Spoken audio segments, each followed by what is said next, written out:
नमस्कार, आप देख रहे हैं इंडिया टीवी में हूं पिनाज त्यागी।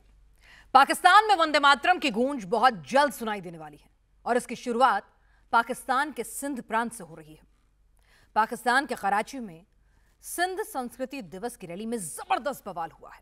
मुनीर की फोर्स और सिंध के निवासी आमने सामने आ गए। कराची की सड़कों को सिंधियों ने पूरी तरह से जाम कर दिया। पाकिस्तान का टॉर्चर झेल रहे सिंधी अपनी संस्कृति के सम्मान में एक रैली निकाल रहे थे। मुनीर से बर्दाश्त नहीं हुआ और उसके ऑर्डर पर कराची पुलिस ने बीच रोड पर बड़े बड़े ट्रक तैनात कर दिए थे। सिंधियों को आगे बढ़ने से रोका जा रहा था। पत्थरबाजी शुरू हो गई। कराची पुलिस की गाड़ियों में आग लगा दी गई। मुनीर की फोर्स को दौड़ा दौड़ा कर पीटा गया, इस तरह की खबरें हैं। बाद में कराची पुलिस ने सिंधी समाज के लोगों पर आंसू गैस के गोले दागने भी शुरू कर दिए। सड़कों पर घसीट घसीट कर सिंध प्रांत के लोगों को पीटा गया है। बड़ी संख्या में लोगों को सलाखों के पीछे भी डाल दिया गया और उन सभी पर टेरर के चार्जेस लगा दिए गए हैं। पीओके के गिलगित बाल्टिस्तान में भी कुछ ऐसा ही हुआ है। गिलगित और सिंध के लोगों के सब्र का बांध अब टूट चुका है और इस वक्त पाकिस्तान में नौबत ऐसी है कि मुनीर के मुल्क के टुकड़े टुकड़े होने के संकेत आज से मिलने भी लगे हैं। जरा याद कीजिए, कुछ दिन पहले ही रक्षा मंत्री राजनाथ सिंह ने कहा था कि भविष्य में सिंध फिर से भारत में वापस आ सकता है। तो क्या ये सच होने जा रहा है? क्या पाकिस्तान में वंदे मातरम की शुरुआत सिंध से होने वाली है? इस रिपोर्ट में आपको दिखाते हैं।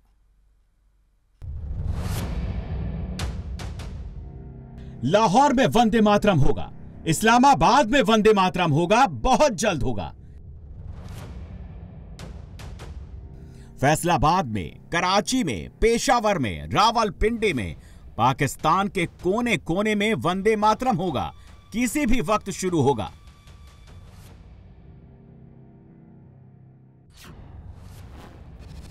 साठ साल पहले 1965 में हिंदुस्तान की सेना वंदे मातरम का उद्घोष के साथ लाहौर पहुंची थी।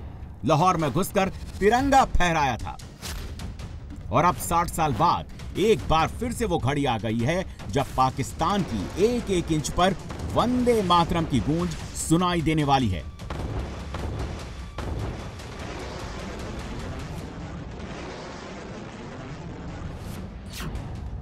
नरेंद्र मोदी ने प्रतिज्ञा कर ली है, विजय का मंत्र दे दिया है। वंदे मातरम, वंदे मातरम। माता भूमि ही पुत्रो अहम पृथिव्याः, अर्थात ये भूमि मेरी माता है और मैं पृथ्वी का पुत्र हूं। है सजीवन मंत्र भी, यह विश्व विजयी मंत्र भी, शक्ति का आह्वान है यह शब्द वंदे मातरम। वीर का अभिमान है यह शब्द वंदे मातरम। भारत माता ज्ञान और समृद्धि की देवी भी है और दुश्मनों के सामने अस्त्र शस्त्र धारण करने वाली चंडी भी है। वंदे मातरम, वंदे मातरम, वंदे मातरम। पाकिस्तान में वंदे मातरम की शुरुआत हो चुकी है। मुनीर के मुल्क में गली गली, मोहल्ले मोहल्ले से आजादी आजादी की मांग उठने लगी है।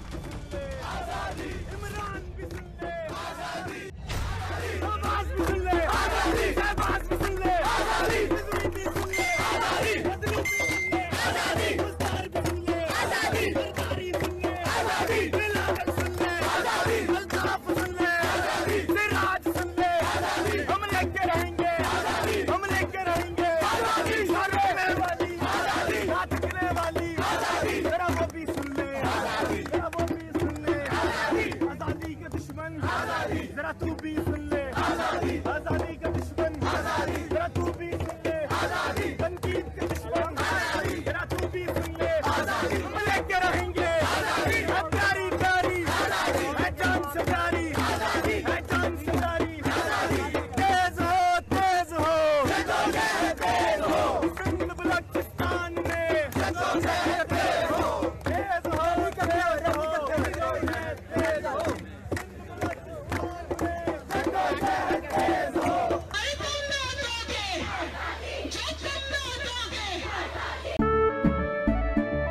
केसरिया से मन जोगी हुआ रे,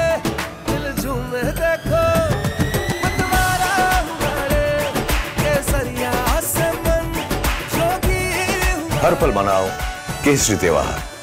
विमल, बोलो जुबान केसरी।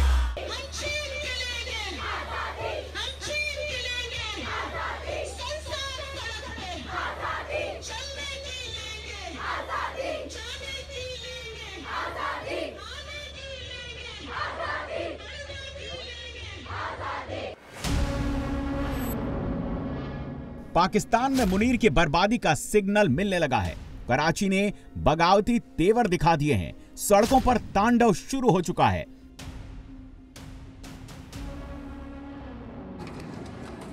पाकिस्तान के सिंध प्रांत से आजादी की आवाजें आनी शुरू हो चुकी हैं। तस्वीरें बस कुछ ही घंटे पहले की हैं। सिंधियों ने जो देखा वो तोड़ दिया। जहां पाकिस्तानी फौज दिखी उसका सिर फोड़ दिया। बगावत भी ऐसा वैसा नहीं। मुनीर की पुलिस को दौड़ा दौड़ा कर पीटा गया। पुलिस वाले अपनी जान बचाते भागते नजर आए। कराची पुलिस हथियारों के साथ आई, अपनी गाड़ियां लेकर आई, लेकिन न पुलिस वाले बच पाए, ना ही उनकी गाड़ी सही सलामत रह पाई।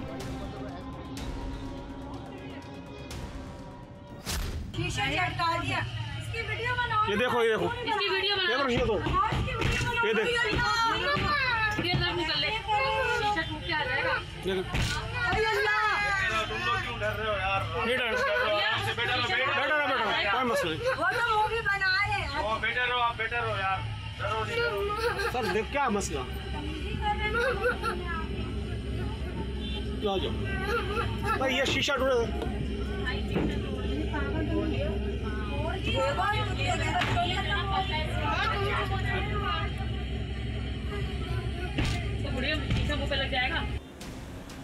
पाकिस्तान से आजादी की मांग करने वाले सिंध के लोगों के लिए मुनीर ने बीच रोड पर ट्रक्स लगा रखे थे। ट्रक के इस तरफ मुनीर की फोर्स, ट्रक के दूसरी तरफ आजादी के दीवाने।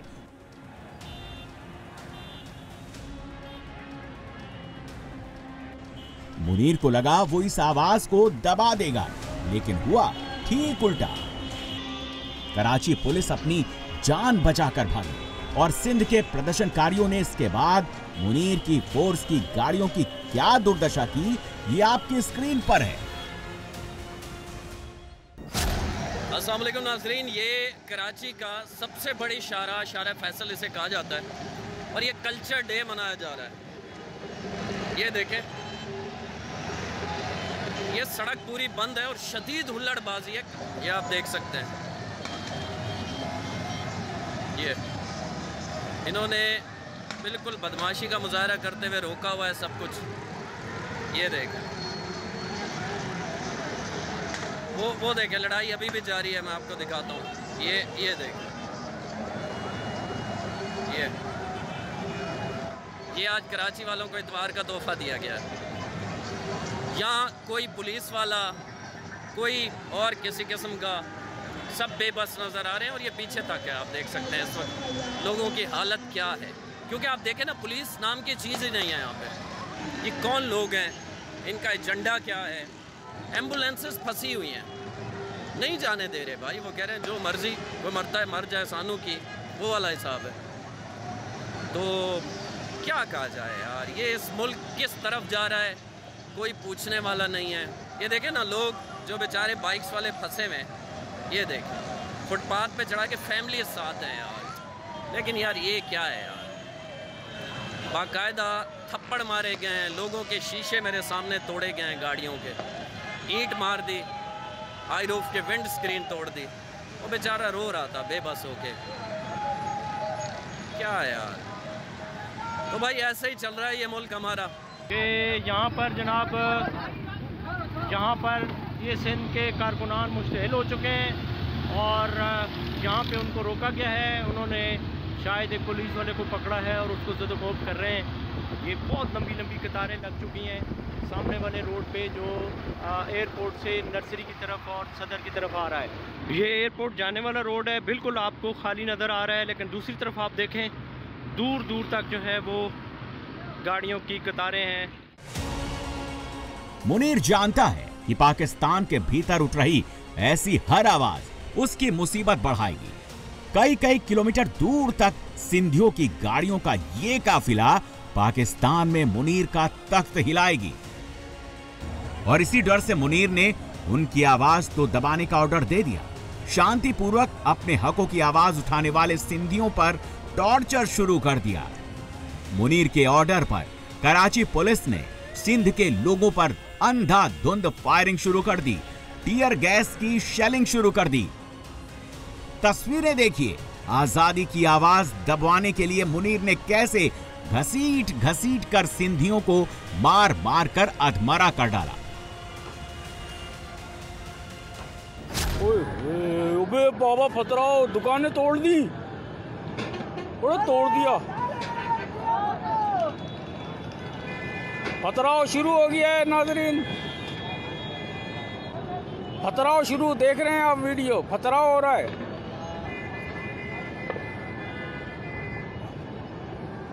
और ये शेल आके गिरा, नाज़रीन देख रहे हैं आप, और ये शेलिंग हो रही है पुलिस की जानिब से, बहुत खतरनाक।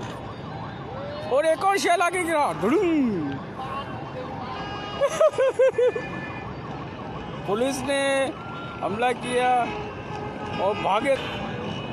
उड़े बाबा, एक और शेल आया नाज़रीन, और ये गाड़ियों में गिरा है।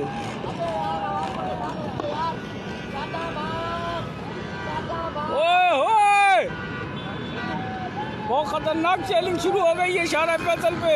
ये शारा फैसल पे मैं हूँ, FTC बिल्डिंग के बराबर में। ये गाड़ी के अंदर आके आंसू गैस का शेल लगा है और गाड़ी के अंदर ये आप देखें अभी थोड़ी देर तक आग अल्लाह न करे इसमें केसरिया से मन जोगी हुआ रे, दिल झूमे देखो मतवारा हुआ रे, केसरिया से मन जोगी हुआ। हर पल मनाओ केसरी त्योहार, विमल बोलो जुबान केसरी। लग जाए, लेकिन बहुत ही धुआं इसमें आप देख सकते हैं, गाड़ी के अंदर बहुत धुआं भर चुका है। ये गाड़ी के मालकान जो है वो बाहर निकल करके खड़े हो गए हैं और ये खवातीन भी बाहर निकल के, और ये देखिए बड़ी आपको नज़र आ रहा होगा, बहुत ज़्यादा यहाँ पे ट्रैफिक जाम हो चुकी है। मुनीर की फोर्स सिर्फ शेलिंग पर नहीं रुकी, वो आजादी की डिमांड करने वाले सिंधियों को पकड़ पकड़ के लॉकअप में डालने लगे, जो सिर्फ अपना हक मांग रहे थे। मुनीर ने उन्हें जेल के भीतर 3rd डिग्री टॉर्चर दिया और जैसे ही ये मैसेज पाकिस्तान के कोने कोने में पहुंचा, ये जो दहशतगर्दी है, इसके पीछे वर्दी है वाला स्लोगन सुनाई देने लगा।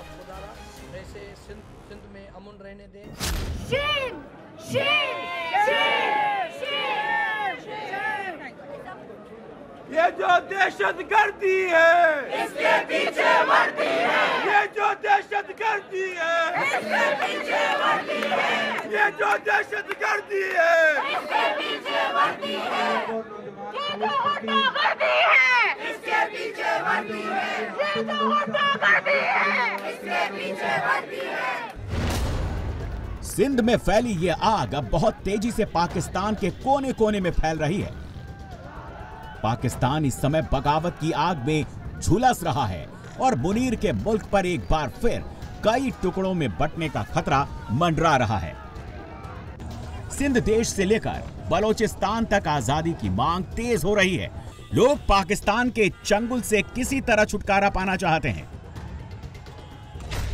पाकिस्तान में सिंधी, बलूच और पश्तून समुदाय लंबे समय से आजादी की लड़ाई लड़ रहे हैं। वो अपना अलग देश बनाना चाहते हैं। इन समुदायों का पाकिस्तान और उसकी फौज लगातार शोषण करती आई है। इनसे लगातार भेदभाव किया जाता रहा है। सिंध प्रांत को पाकिस्तान से आजाद करके सिंधु देश के अलग देश के निर्माण की मांग करने वाले संगठन जय सिंधु स्वतंत्रता आंदोलन यानी JSFM ने भी पाकिस्तान सरकार के खिलाफ अपनी आजादी के अभियान को तेज कर दिया है। पश्तूनिस्तान नाम से अलग देश की मांग करने वाली आवाजें भी उठने लगी हैं। जब से भारत के रक्षा मंत्री राजनाथ सिंह ने ये कहा है कि भविष्य में सिंध फिर से भारत में वापस आ सकता है, तब से पाकिस्तान में हड़कंप मचा हुआ है। और अब रविवार को कराची से जैसी तस्वीरें आई, सिंध के लोगों ने जैसे बगावती तेवर दिखाए हैं, तब से मुनीर की सिट्टी पिट्टी गुम हो रखी है। पाकिस्तान में सबकी बोलती बंद हो रखी है।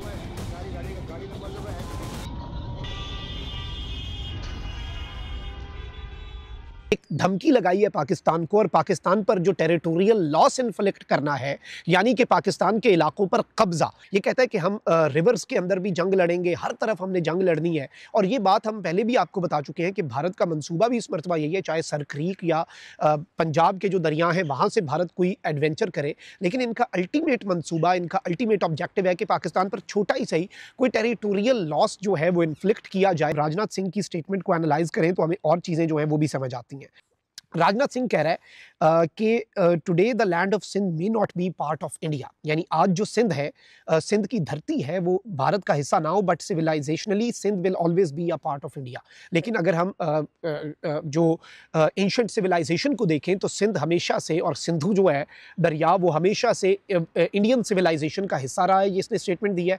And as far as land is concern, ये कहता है कि जहाँ तक ज़मीन का ताल्लुक है, बॉर्डर्स कैन चेंज, बॉर्डर्स जो हैं वो तब्दील हो सकते हैं। हु नोज टुमारो सिंध में रिटर्न टू इंडिया अगेन। अब इस तरह की स्टेटमेंट्स देने का क्या फ़ायदा हो रहा है, और या फिर इसमें ऑब्जेक्टिव क्या है, इसमें मकसद क्या है, ये परेशान कुन नुक्ता है, ये तशवीशनाक नुक्ता है। और इस चीज़ को हमें समझना होगा कि this is something very very very very alarming, क्योंकि अगर हम देखें तो इनका जनरल भी वही बात कर रहा है, फिर ये कहता है कि हम सिंध को हासिल कर लेंगे, सिंध का हिस्सा हम अपनी सरजमीन पर ले आएंगे, बॉर्डर्स तब्दील हो सकते हैं। लेकिन ये तशवीशनाक इसलिए है क्योंकि ये वॉर मॉन्गरिंग दोबारा से शुरू हो चुकी है। इंडिया की जो लीडरशिप है, जो सही मानों में अगर देखा जाए, वो बार बार एक ही बात कह रही है कि हमें पाकिस्तान लेना है, हमें पाकिस्तान के ऊपर कब्जा करना है। ये समझ नहीं आ रही इसका क्या है, यानी कि सिंधी जो है वो हमारे हैं, हम मतलब इंडिया इज थिंकिंग बियॉन्ड, मतलब बॉर्डर्स चेंज करने की बातें कर रहे हैं, वो बॉर्डर्स चेंज करने की बातें कर रहे हैं वो भाईजान, ठीक है जी, वो बॉर्डर्स चेंज करने की बातें कर रहे हैं, ठीक है जी। और मतलब ये चीज जो है दैट इज देयर, मतलब वो कह रहे हैं कि इस चीज को, मतलब they have made a point on this ना, उन्होंने इस पे पॉइंट बनाया हुआ है कि नहीं नहीं ये हमारा ही है, ये हर कीमत पे हमारा ही है। और वो इस चीज को समझते हैं कि हमें, मतलब they don't care about anything else, समझ रहे हैं। अब राजनाथ सिंह साहब ने बात की सिंध हमारा हिस्सा होगा, मतलब वो पाकिस्तान की जमीन लेना चाहते हैं, हमें तो कश्मीर वापस लेना है। अगले दिन डॉक्टर इन्होंने राजनाथ सिंह साहब ने कहा कि सर क्रीक के रास्ते कराची जाएंगे, आज कह रहे हैं कि पाकिस्तान जो है वो हमारे इलाके के ऊपर बैठा हुआ है, हमें पाकिस्तान का जो कंट्रोल है वो हमने लेना है, ठीक है ना जी। और ये जो फिजिकल ज्यूरिसडिक्शन वो कहते हैं बेशक पाकिस्तान की हो, लेकिन हमें कश्मीर लेना है। राजनाथ सिंह साहब ने भी कहा था, यही बातें की कश्मीर के हवाले से। ये अब इनफैक्ट सिग्नल किया गया है, जो वहाँ पर इनकी पुरानी तंजीमें है ना, सिंध में अलहदगी पसंद तंजीमें बड़ी हुआ करती थी, जिसमें GA सिंध है, वो जस्कम है, पता नहीं एक JSMM है, बहुत सारी तंजीमें थी, इनको अलग-अलग फंड किया जाता था, तो उनको सिग्नल किया गया है कि केसरिया से मन जोगी हुआ रे, दिल झूमे देखो मतवारा हुआ रे, केसरिया से मन जोगी हुआ। हर पल मनाओ केसरी त्योहार, विमल बोलो जुबान केसरी। आप एक्टिव हो तो वो उसकी खबरें आना शुरू हो गई हैं। इंडिया ने अगर ये बात की है तो इंडिया यहाँ पर फंडिंग भी करेगा। जब पाकिस्तान की आजादी की ये चिंगारी सिर्फ सिंध और बलूचिस्तान से नहीं उठी है, अब तो पाकिस्तान के कब्जे वाले कश्मीर के गिलगिट बाल्टिस्तान से भी विरोध तेज हो गया है। वीडियो सोमवार को ही आया है। स्थानीय निवासियों ने मुनीर के खिलाफ हल्ला बोल दिया है, यानी मुनीर की मुसीबत कम होने के बजाय बढ़ती जा रही है। ऊपर से मुनीर के पाले हुए आतंकवादियों की हालत भी इस वक्त खराब हो रखी है। यह वीडियो पाकिस्तान के पाकपट्टन से आया है, जहां लश्कर-ए-तैयबा का एक आतंकवादी ऑन कैमरा मान रहा है कि भारत में टेरर अटैक करने वाले लश्कर के 10,000 से ज्यादा आतंकी अभी तक मारे जा चुके हैं। ये आतंकी लोगों का ब्रेन वॉश करके और आतंकियों की भर्ती की मांग कर रहे हैं। और इसके लिए मुनीर ने अपने सारे टेरर ग्रुप्स को एक्टिवेट कर दिया है।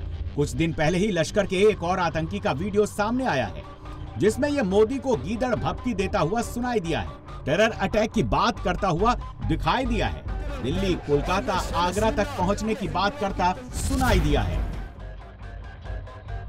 आज पाकिस्तान को मिटाने की धमकियां देता है, हम उसको पैगाम देते हैं इस कॉन्फ्रेंस के जरिए। और मोदी सुन ले, इस मुल्क के पाकिस्तान से बड़े बड़े शहदा उठे हैं, रब के शेर उठे हैं। मोदी चीखता है, सारी दुनिया को साथ मिलाता है, पाकिस्तान को मिटा दो, पाकिस्तान को खत्म कर दो। मोदी के सारे अजान में अगर उसको कोई रुकावट नजर आती है, हाफिज मोहम्मद शहीद नजर आता है, ये मुजाहिद नजर आते हैं, ये गाजी नजर आते हैं, हम ये पैगाम देते हैं इंशाअल्लाह हम मरते दम तक जिहाद को जारी रखेंगे, अपनी जानों को लुटा देंगे, गर्दनों को कटा देंगे, खून को बहा देंगे। इस हिंदुस्तान से आकर हमने टकराना और मुसलमानों हिंदुस्तान से टकराना पड़ेगा। तुम मुकाबला करना चाहते हो मुजाहिदीन को, हाफिज मोहम्मद शहीद को, हाफिज आसिम मुनीर का, पाकिस्तान की आर्मी का, इंशाअल्लाह मेरा रब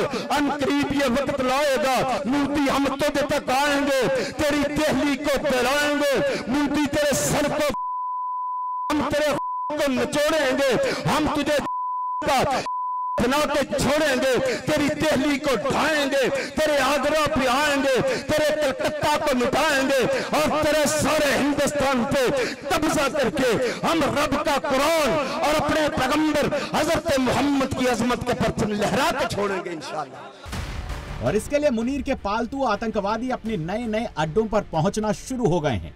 ये वीडियो पाकिस्तान के कब्जे वाले कश्मीर के शारदा में नीलम वैली का है, जहां लश्कर तैयबा ने अपना एक ड्यूल यूज कैंप बनाया है। लश्कर तैयबा पीओके में 4 लोकेशंस पर अपने नए कैंप्स बना रही है। एक है धीरकोट, दूसरा है खाईगला, तीसरा है पल्लांद्री और चौथा है शारदा। नीलम वैली में बन रहे लश्कर के इस नए कैंप का ये वीडियो आज ही आया है, जिसमें लश्कर का पीओके यूनिट डिप्टी और आतंकी रिजवान हनीफ टेरर कैंप का कंस्ट्रक्शन देखने पहुंचा है। लश्कर के ऐसे सारे लोकेशंस की ट्रैकिंग हो रही है। हिंदुस्तान की खुफिया एजेंसियों तक एक एक खबर पहुंच रही है। और इसके साथ ही साथ ऑपरेशन सिंदूर पार्ट 2 की घड़ी भी बेहद करीब आती जा रही है। लेफ्टिनेंट जनरल मनोज कुमार कटियार ने हिंट दे दिया है, तैयारियां पूरी है, भारत सावधान भी है, सतर्क भी है और मुनीर को सबक सिखाने के लिए रेडी भी है। खतरा दोनों जगह से है।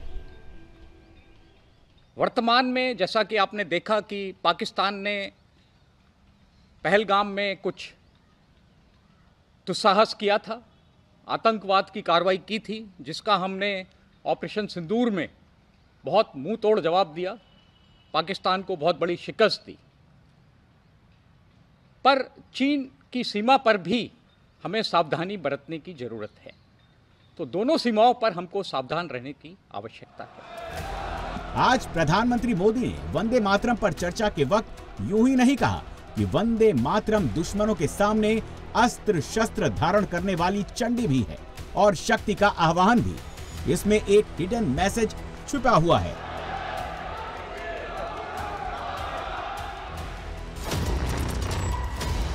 और वो मैसेज ये है कि सही वक्त आने पर कोई ना कोई बड़ा धमाका तो जरूर होगा, आज नहीं तो कल जरूर होगा, और ये बात पाकिस्तान का बच्चा बच्चा जानता है।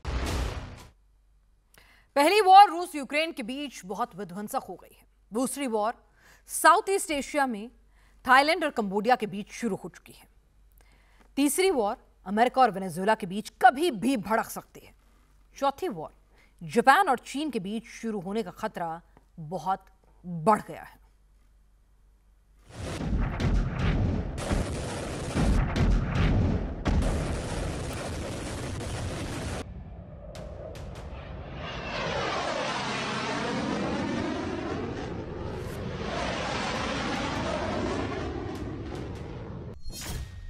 दिसंबर में वॉर ही वॉर हो रही है।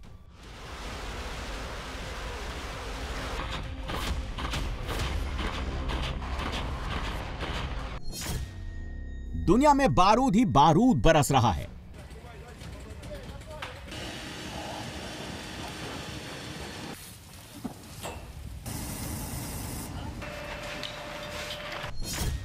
पूरा पश्चिम में आग ही आग लगी हुई है।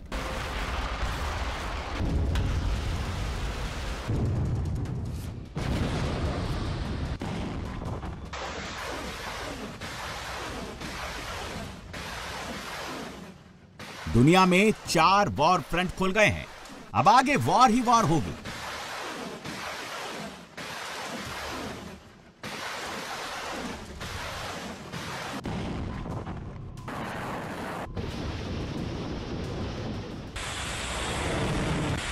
पहली वॉर रूस यूक्रेन के बीच 1383 दिन से चल रही है।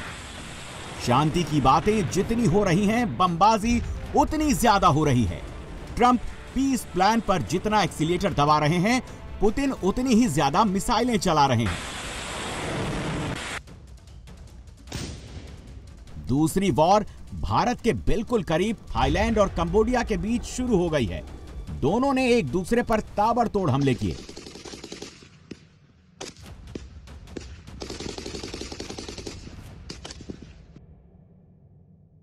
तीसरी वॉर वेनेजुएला और अमेरिका के बीच सुलग रही है। अमेरिका समंदर में वेनेजुएला की बोट को निशाना बना रहा है। अब तक आधा दर्जन से ज्यादा बोट पर हमले कर चुका है।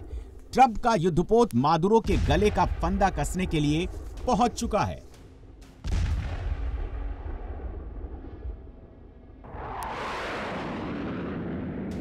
चौथी बार पूरब की 2 शक्तिशाली अर्थव्यवस्थाओं के बीच कभी भी शुरू हो सकती है। जिस तरह से चीन ने जापानी जहाज को लॉक किया, उससे तनाव बहुत बढ़ गया। –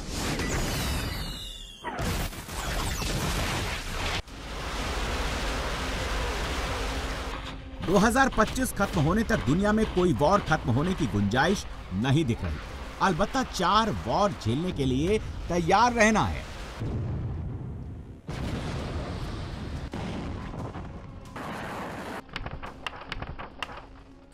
ट्रंप दावा करते रहे, मैंने 1 वॉर रुकवा दी, मैंने 6 वॉर रुकवा दी, मैंने 8 वॉर रुकवा दी। 2 महीने पहले ट्रंप ने थाईलैंड और कंबोडिया की वॉर रुकवाने का दावा किया था।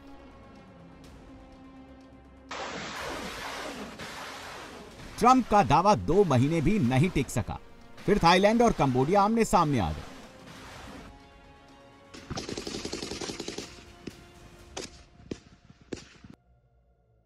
थाईलैंड ने कंबोडिया के मिलिट्री बेस पर हमले कर दिए। वहां इतना बारूद गिराया कि अब धुआं उठ रहा है। थाईलैंड ने अमेरिका में बने F-16 फाइटर जेट से कंबोडिया के एक कैसीनो पर एयर स्ट्राइक की। कैसीनो पर कंबोडिया के सैनिकों का बेस था। थाईलैंड की बमबाजी में कंबोडिया का एक सैनिक मारा गया, आधा दर्जन से ज्यादा घायल हो गए।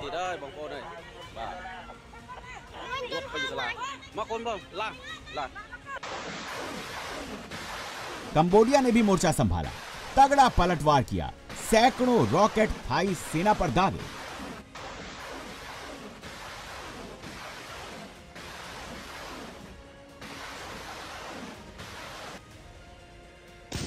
अब दोनों सेनाएं बॉर्डर पर एक दूसरे के सामने खड़ी हुई हैं। गोलियां चल रही हैं, बारूद बरस रहा है।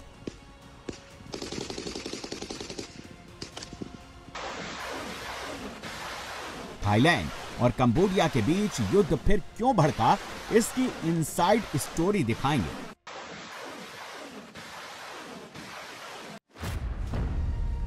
पहले रूस यूक्रेन युद्ध की तस्वीरें देखिए, जहां पुतिन तबाही मचा रहे हैं, यूक्रेन को उड़ाए जा रहे हैं।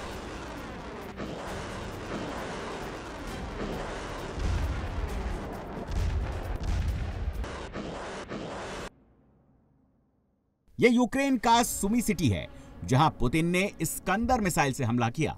शहर की कई इमारतों में आग लग गई, जो अब भी धू धू कर जल रही है।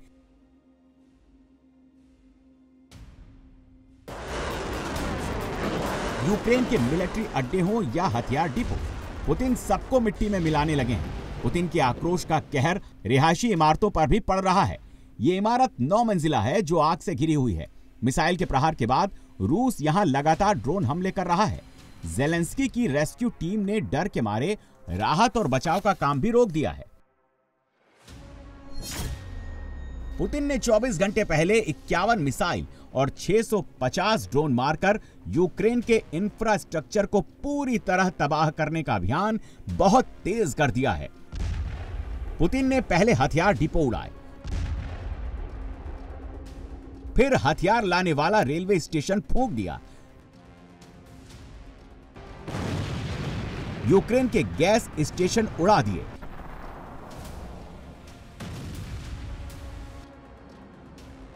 बिजली गुल होने के बाद यूक्रेन की राजधानी अंधेरे में डूबी हुई है। अब पुतिन ने डैम उड़ाकर जेलेंस्की का पानी भी बंद कर दिया है। यह खार्किव रीजन के पेचेंजिस्की डैम है, जहां रूस ने मिसाइल अटैक कर डैम का बड़ा हिस्सा तोड़ दिया।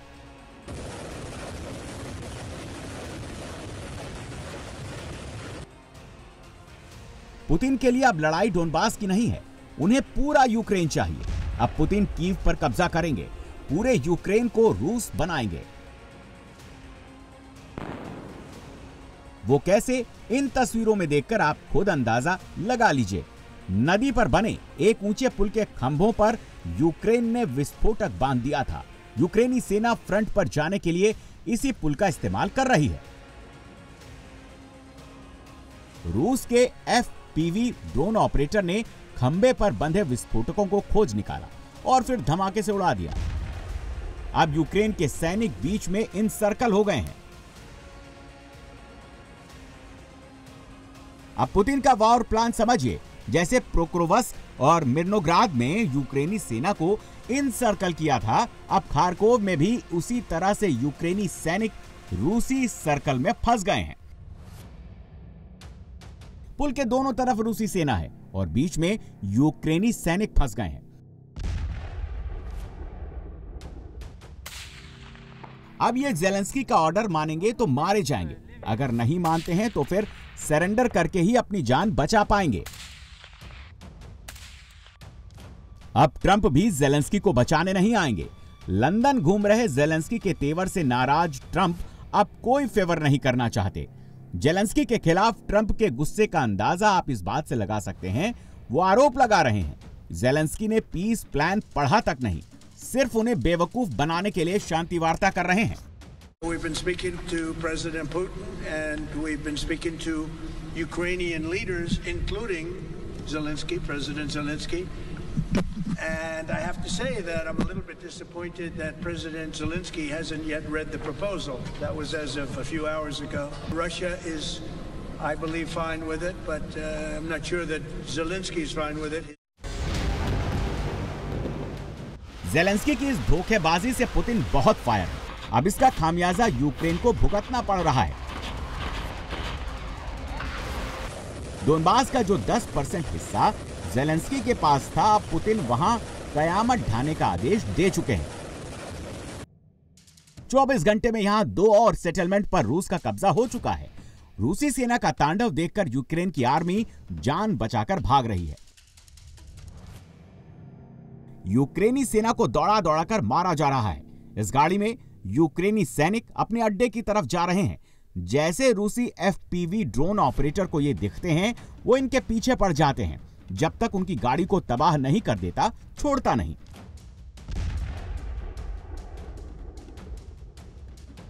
ये किसी एक फ्रंट की बात नहीं, अब पूर्वी यूक्रेन के ज्यादातर हिस्सों पर रूसी ड्रोन ऑपरेटरों का कब्जा है।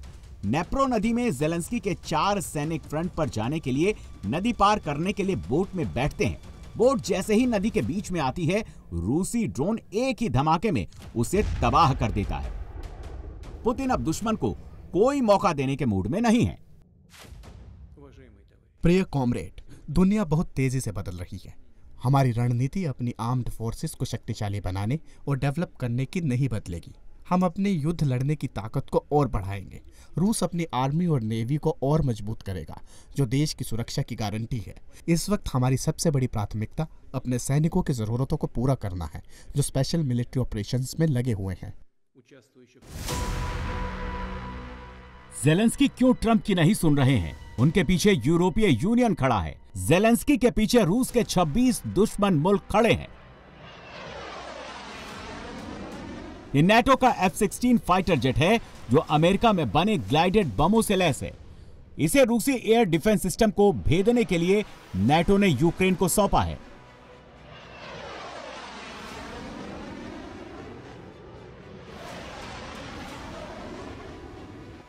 F-16 में लगे ग्लाइडेड बम बड़े बड़े एयर डिफेंस सिस्टम को ध्वस्त कर सकते हैं। नाटो इसे यूक्रेन भेजकर रूस के S-400 और S-500 को ध्वस्त करना चाहता है, जो दुनिया के सबसे ताकतवर एयर डिफेंस सिस्टम माने जाते हैं। भारत में भी S-400 अपनी काबिलियत साबित कर चुका है। जेलेंस्की इसीलिए ट्रंप से बातचीत के बहाने टाइम बाय कर रहे हैं ताकि यूरोप तब तक घातक हथियारों की खेप यूक्रेन पहुंचा दे।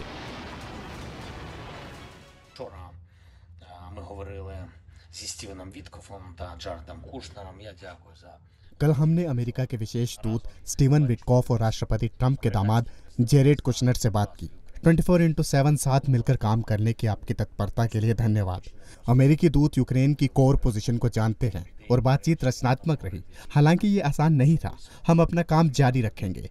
कुछ मुद्दों पर केवल व्यक्तिगत रूप से ही चर्चा की जा सकती है।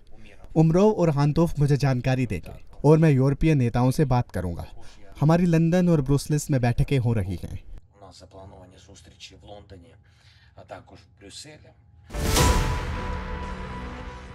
जेलेंस्की ने यूरोप की मंडली के साथ मिलकर समंदर में भी पुतिन की वॉरशिप को मारने की प्लानिंग कर ली है। ब्लैक सी में भी जेलेंस्की को मागुरा V5 ड्रोन मिल गया है, जो रूसी नेवी शिप पर लगातार हमले कर रहा है। ये 800 किलोमीटर दूर तक मार करने की क्षमता रखते हैं। जेलेंस्की के मागुरा ड्रोन 320 किलो विस्फोटक ले जाते हैं। ये 40 से 50 नॉट की स्पीड से समंदर में चल सकते हैं। इन्हें बनाने में 2.5 से 3 लाख डॉलर का खर्च आता है। जब जेलेंस्की को नाटो से ग्रीन सिग्नल मिलता है, तब पुतिन के नेवी शिप पर मागुरा के स्वार्म ड्रोन अटैक करते हैं।